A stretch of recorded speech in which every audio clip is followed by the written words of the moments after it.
Okay, hello everyone. I'm going to go ahead and share my screen. So today we're going to go over essentially how to do the lab worksheet. I want to make sure you guys all understand how to do it, and since all the fields are fillable, it's kind of confusing on which fields actually have to be filled in, so I just kind of want to go through that with you guys. So first I'm just going to go over the concepts needed for the worksheet, which is going to be transcription, translation, and mutations. And I am referring to Lab Worksheet 8, the one that will be due soon. The one that's due this, I don't know if I made it due Sunday or Monday, but you will have to check the due date. So let's go ahead and start off with transcription.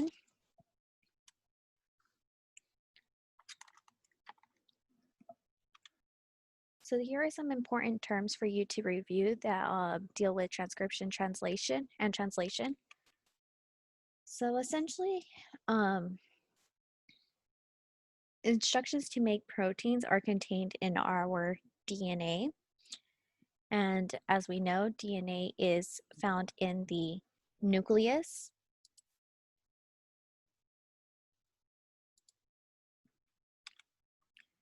So gene expression involves two processes, and this is referred to as transcription and translation. Transcription is going to be going from DNA to RNA, and translation is going to be going from RNA to a polypeptide or a protein strand. So why do we have to go from DNA to RNA? Well, first off, DNA is unable to leave the nucleus, and that's a good thing because DNA is nice and safe here in the nucleus. If it had to leave to the cytoplasm to make a protein and then come back to the nucleus, there's a lot of potential for error or potential for the DNA to be harmed, and since it's so precious, it's nice and safe in the nucleus. So instead, we have to come up with a way so that the information in the DNA can leave the nucleus. So therefore, a molecule must be made that holds the instructions contained within the DNA but can leave the nucleus. And this is where messenger RNA comes into place. This is the molecule that we use, and transcription occurs in the nucleus, translation occurs in the cytoplasm. So starting molecules DNA, this is really just for you guys to go through on your own. One important thing about going from DNA to RNA is that messenger RNA does not have thymine as a nitrogenous base. Instead, it has uracil. So RNA has the base cytosine, guanine, adenine, and uracil. It does not have thymine. And like DNA, in RNA, guanine and cytosine will pair up. Uracil and adenine will pair up. Okay, so I'm just going to briefly go through what happens in transcription, and I think I'm going to use this image here. But essentially, DNA contains genes. It has a promoter region, and it has a terminator region. There are different regulatory sequences that can be found either upstream or downstream of this promoter region. And these regulatory sequences will they're capable of either increasing or decreasing the expression of specific genes. You'll probably discuss those in your lecture. They're not discussed here in the laboratory portion of this course. But like we said, DNA in transcription, we're going to go from DNA, and we're actually going to go to this premature mRNA. And I'll talk more about that. So at the end of this here, this completed RNA is actually going to be a prematured mRNA. We refer to it as mRNA because it's called messenger RNA. So transcription occurs in the nucleus, as we know, and you use the DNA as a template to make the messenger RNA with the help of RNA polymerase. So RNA polymerase will recognize this promoter region and bind to it. And when it does that, initiation occurs. Let me go ahead and put these stages out so you could refer to those. So initiation is going to be when the RNA polymerase attaches to a specific DNA site called the promoter region. Elongation is when the RNA polymerase moves over a gene region using one strand of DNA as a template. So the RNA polymerase is always going to work in the 5' to 3' direction.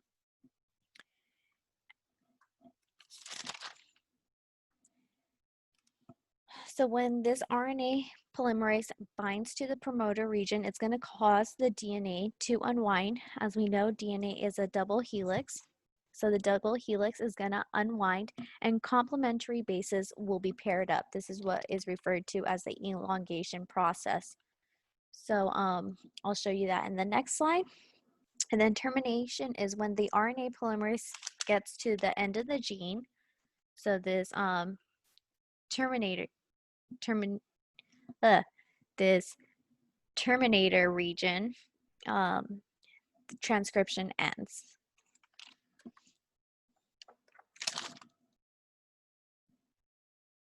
So like I said, transcription has three stages: initiation, elongation, and termination. Initiation is basically start, elongation is basically do it, and termination is basically end it. Let's move on. So if your DNA strand had this sequence, your template strand had this sequence, in activity 1 of your laboratory manual, you would fill in what the mRNA strand would be. So as we said, thymine pairs with adenine. Adenine pairs with uracil in the case of mRNA. Cytosine pairs with guanine, so it'd be AUG. And then you'd have to continue this so forth. So cytosine would be guanine, guanine would be cytosine, guanine would be cytosine. So it'd be GCC. The next one would be UAC, CGA, UUA, CCA, UGA. So I just want you guys to start getting comfortable filling in these complementary base pairs based on DNA to mRNA. So very briefly, there are some differences between RNA and DNA. Those differences are essentially that RNA has a ribonucleic acid. RNA is single-stranded, as you can see here. It's not double-stranded like our DNA. And the base pairs are different. So the bases that RNA has available to it are adenine, cytosine, guanine, and uracil. Remember, thymine is not available for mRNA. So that is essentially transcription. However, there are some post-transcriptional modifications that need to be made to this mRNA for it to be able to leave the nucleus. So like I said, you start off with DNA, you go through transcription, and you end up with this premature mRNA, or sometimes referred to as pre-mRNA. The pre-mRNA is not quite ready to leave the nucleus. It has to go through some post-transcriptional modifications. These post-transcriptional modifications are as follows. Okay, so there's 3 post-transcriptional modifications that will turn the pre-mRNA into mature mRNA. And the first thing is that in your DNA, you have exons and introns. Exons are the coding regions of, these are your coding regions, and these will code for proteins.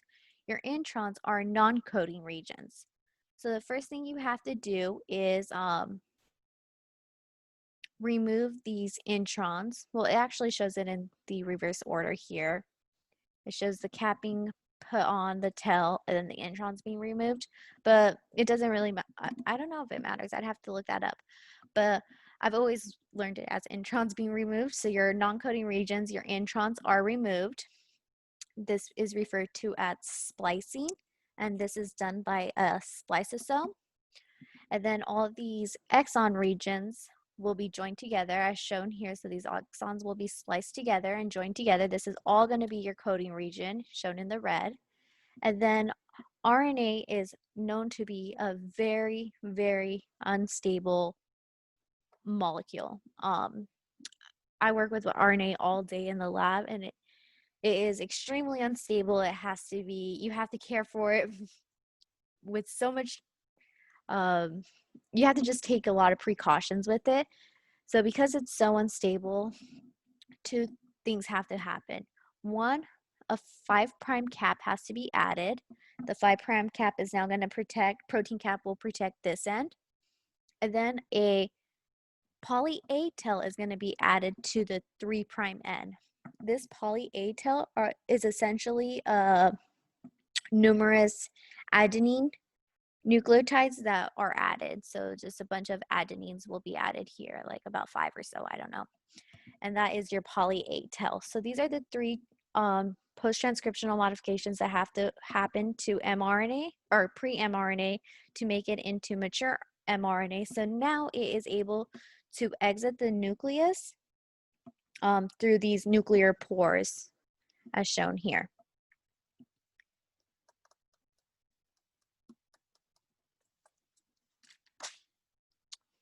So this is just some more detail for you guys to go over regarding these 5' caps and the 3' caps, or 3' tails, and then how these introns will be removed. Splicing occurs, which removes the introns and joins the exons together. Like I said, this will take place using spliceosomes. It's now ready to leave the nucleus. So now we have our messenger RNA that's gone through post-transcriptional modifications. It's ready to leave the nucleus, and it will now undergo the next process, which is called translation.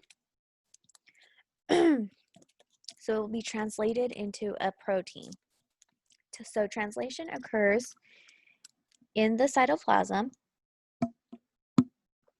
Your starting molecule will be mRNA. This is our mature messenger RNA. The ending molecule will be a polypeptide chain. Typically, multiple polypeptide chains will come together to form a protein, but it really depends on how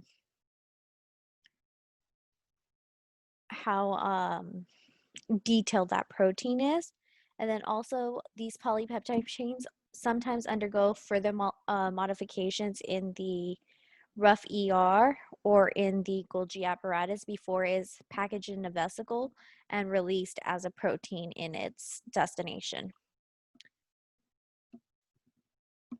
So before we were introduced to molecules such as mRNA and RNA polymerase, now we're going to be talking about ribosomes, ribosomal RNA, and tRNA, which is transfer RNA.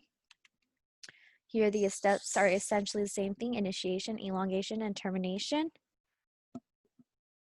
Okay.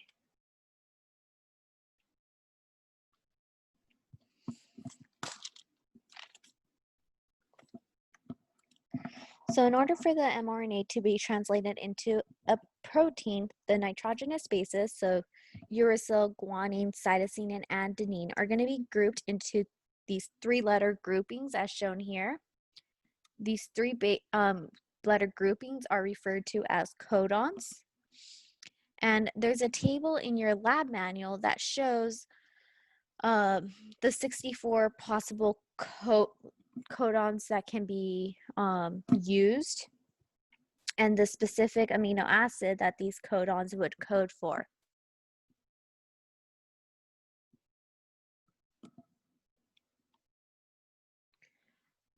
Okay. So of these 64 codons, there are 4 special codons. So for the purposes of our lab, there is 1 codon that will code for start.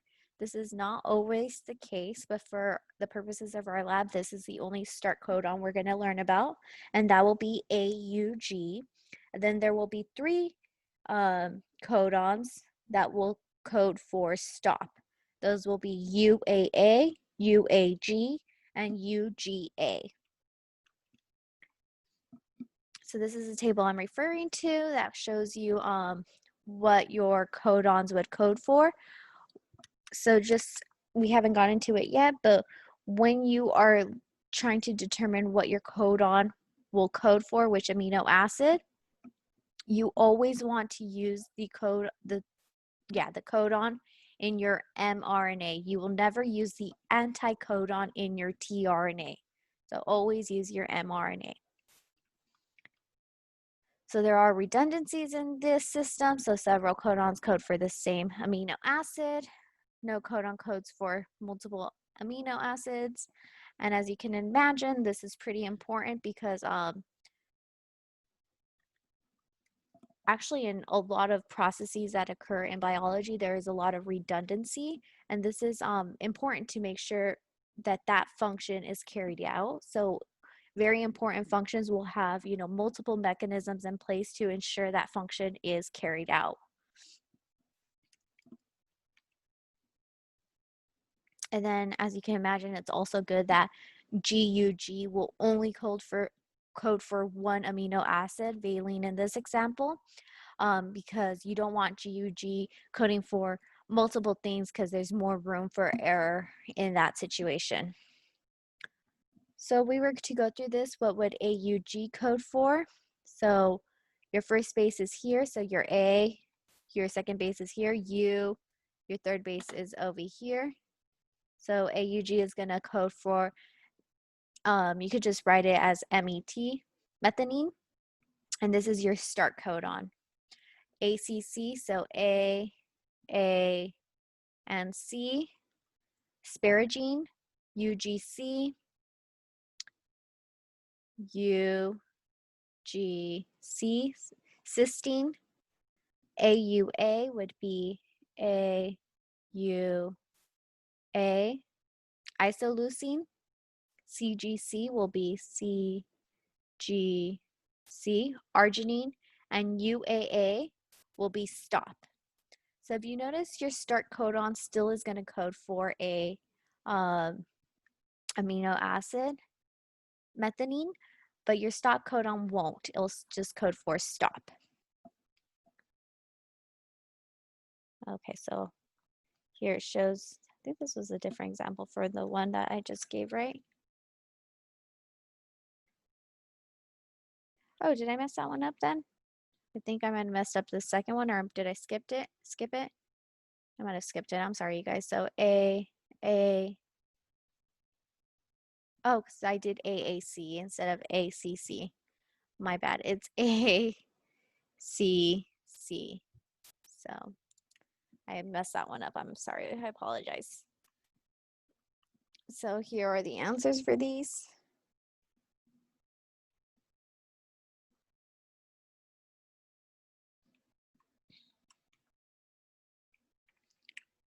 Okay, so now let's go on to translation. So here mRNA strands will bind to the small ribosomal subunit. So your mRNA is shown here. It's binding to the small ribosomal subunit. And your strand is going to be grouped into these three base pairs essentially. And these are referred to as codons. So they are grouped together. A tRNA, which is your transfer RNA, will have this anticodon that is complementary to your codon on the mRNA. It'll come in, bind here, and it'll carry an amino acid on it. The amino acid is going to correspond to the codon found on the mRNA.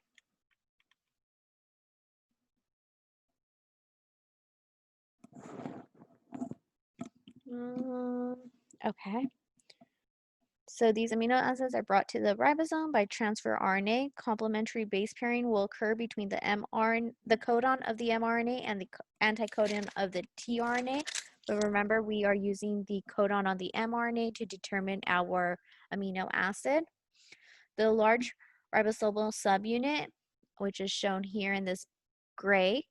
This is part of the translational complex, and essentially, let's see if there's broken down over here. Maybe over here, yeah. So let me make sure there's nothing important here. Okay, that's fine. So translation is divided into the same three phases as transcription. You have initiation, which brings together the mRNA, the first amino acid with its attached tRNA and two subunits of the ribosome. And then you have elongation, where amino acids are added by one to the first amino acid. So as you can see, these transfer RNAs will come in. Well, it comes in here, and then your next one will come to the A site. So this is in the P site, this comes to the A site, and the polypeptide will get transferred onto this part, the alanine. This one moves over. This one comes in. When this one moved over here, this one exits, and it's able to be reused and receive another amino acid in the future. So termination is when a stop codon reaches the ribosome, the completed polypeptide is free, and the ribosome splits back into its subunits. So I do want to go through with you how to complete this worksheet. So this is actually activity 2 in your lab manual first. So let's go ahead and do that together. So you have TAC. What would your messenger RNA be? It would be AUG.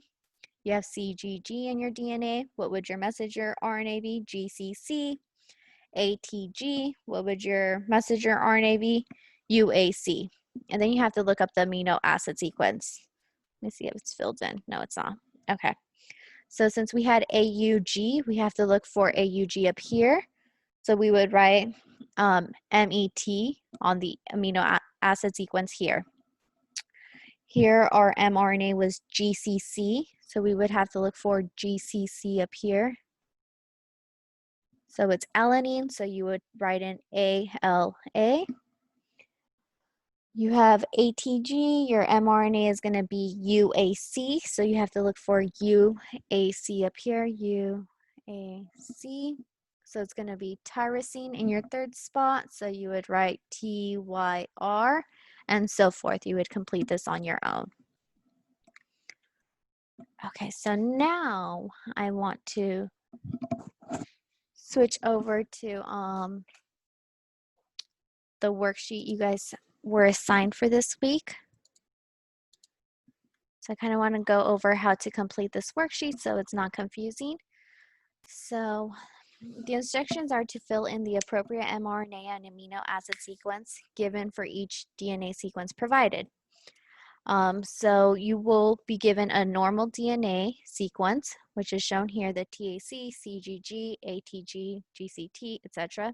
And you have to fill in the mRNA sequence.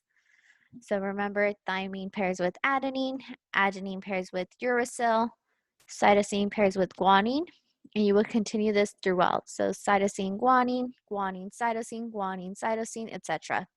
And then you would have to use that chart that we went over to determine what amino acid sequence you need. So the confusing part is that when we made this fillable worksheet, it made this area fillable as well as this box, but you don't actually have to put anything there. So then AUG codes for methionine, GCC alanine, UAC tyrosine, CGA arginine, UUA leucine, CCA proline, UGA will be your stop codon. So this is your box, is your normal DNA. So now you are given a situation where there is a point mutation in the third position. So first you want to identify where this mutation is. It's going to be this box here. So our normal DNA was guanine, guanine, guanine. Now we have, guanine, guanine, thymine. Now we have guanine, guanine, guanine. So we have a point mutation in the third position of this codon. So how is that going to affect our mRNA? So you'll go fill in your mRNA for all of them. Now we're going to have cytosine, cytosine, cytosine compared to cytosine, cytosine, alanine. So now we're going to go fill in the amino acid sequence for these mRNAs and see if it's affected. So it'd be met, alla, tyrosine, arginine, leucine, proline, stop. So you can see that they're both prolines. It did not seem to have an effect on the desired amino acid. You would continue this for your next DNA template that they give you, and it's a point mutation in the first position. So here your point mutation is going to be in this codon.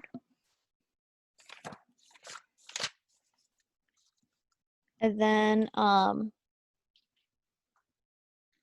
you will see that here it's going to be GUA, and GUA is, GUA, and GUA is going to code for valine instead of leucine. So now we have a totally different amino acid in place. You will go on and do the following one. Once again, this is your normal DNA, so you'll go fill out the normal DNA. Then you're going to have a nonsense mutation. You'll go ahead and fill out this nonsense mutation, and then you're going to have to answer the 3 following questions. So I'm going to answer these questions with you. So which type of point mutation, actually let me go ahead and fill this out very yeah, I should have filled it out before I started this. Let me go ahead and fill out these examples very quickly for you so we can discuss them.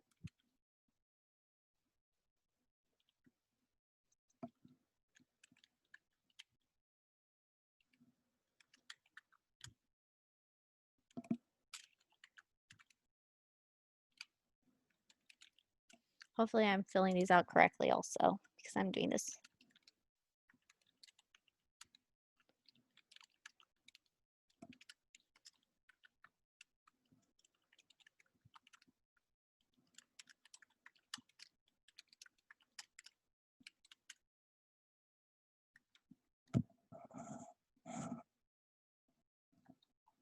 And over here, your normal DNA would be, I'm just actually going to do the amino sequence.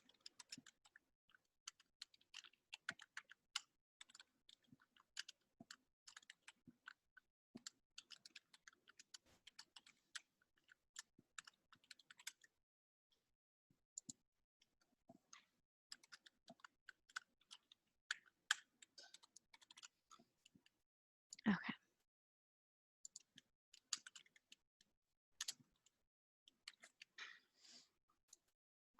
Okay, so I went and filled these out very briefly for us so that we can discuss it.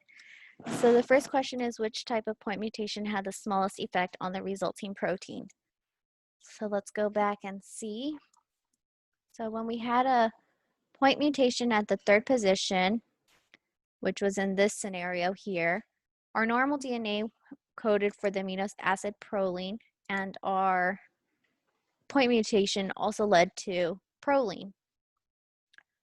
When we had a point mutation in the 1st position, now we had valine instead of leucine. So actually this is our normal. Our normal DNA had leucine. Our point mutation at the 1st position had valine. When we had a nonsense mutation, our normal DNA coded for this amino acid sequence, which led to a short polypeptide. But when we had a nonsense mutation, our polypeptide was even truncated even further. So it was even smaller than what it was already supposed to be. It was supposed to be 1, 2, 3, 4, 5, 6 amino acids in length. When we have a nonsense mutation, it was only 2 amino acids in length. So based off of this information, which type of point mutation had no effect on the resulting protein and why? So the point mutation in the 3rd position, the original codon was CCA. The mutation caused the codon to change to CCC. However, both CCA and CCC code for proline. Therefore, there was no change in the amino acid sequence. And this is an example of a silent mutation. So let me just go ahead and switch over to our PowerPoint real quick.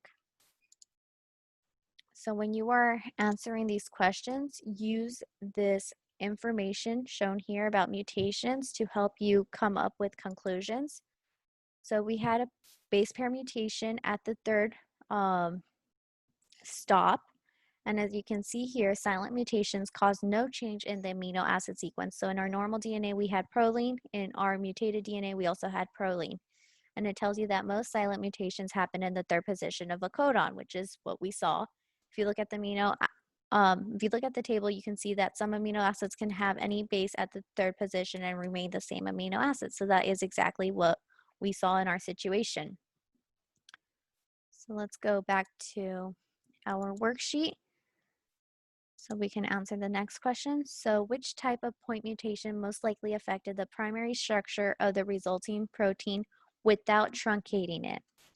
So the point mutation in the first position caused the UUA to turn into GUA. UUA codes for leucine, but GUA codes for valine. Therefore, this changed the amino acid and primary structure of the resulting protein without truncating it. So if we go back to our PowerPoint, we will see here that this is defined as a missense mutation. This involves a single nucleotide change. This could lead to the change in the amino acid coding, and these changes are typically found in the first or second base and are more likely to change the amino acid and change the function of the protein. So that's exactly what we saw. We saw a mutation in the first position of our codon. This led to a new amino acid, so now the function of that protein is going to be changed. So then let's go back to the last well, not the last question, but the last question I'm going to go over with you guys. So which type of point mutation resulted in a truncated or shortened protein? So as we said, this nonsense mutation caused a premature stop codon, shortening the protein. So now our polypeptide stopped here, so it had a premature stop. This probably is going to make it non-functional. It is safe to assume that that would lead to a non-functional protein. So nonsense mutations change an amino acid codon into a stop codon that prematurely stops translation, shortening the polypeptide, destroying the function of a protein. So I'm going to let you guys continue your guys' worksheet. So you guys will move on to frame shift mutations, answer the questions there. You always have this normal DNA to refer to. Then you would go through expanding repeats, answer the questions there. And then that is the end of your worksheet. If you guys have any questions, please let me know. And that is the end of this PowerPoint.